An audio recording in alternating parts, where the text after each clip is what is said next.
అసలు పొగాకు రైతుల గురించి కానీ రైతుల గురించి కానీ మాట్లాడే నైతిక అర్హత మీకు ఉందా? ఆ విషయానికి వస్తే పొగాకు సాగు చేస్తున్న ప్రతి రైతుకి కూడా అండగా నిలబడటమే ఈ కూటమి ప్రభుత్వం ప్రాధాన్యత.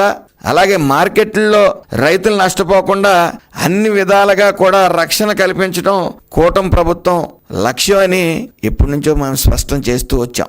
రైతుల ప్రయోజనాల కోసం కేంద్ర ప్రభుత్వంతో నిరంతరం సంప్రదింపులు చేసి మార్కెట్ ఎక్కడా కూడా ఎప్పుడు కూడా స్టేబుల్గా ఉండేలాగా విజయం సాధిస్తానే వచ్చింది కూటమి ప్రభుత్వం. రైతులు నష్టపోకుండా ఉండేందుకు కిలో పొగాక్కి ₹20 చొప్పున ధర లోటు భర్తీ అందిస్తూ కొండంత అండగా నిలిచింది పొగాకు రైతులకి ఈ ప్రభుత్వం.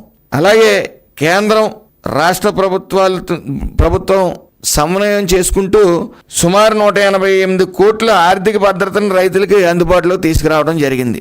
రాష్ట్ర చరిత్రలో ఎన్నడూ లేని విధంగా సుమారు 29 కోట్ల కిలోలు పొగాకుని కొనుగోలు చేయాలని దృఢ నిశ్చయంతో ఉంది ఈ ప్రభుత్వం. బ్రైట్ రకాన్ని 240, మీడియం రకానికి ₹190, లో గ్రేడ్కి ₹110 కంటే తగ్గకుండా వ్యాపారులతో చర్చించి రైతులకు గిట్టుబాటు ధర దక్కేలాగా గట్టి చర్యలు తీసుకోవడం జరిగింది.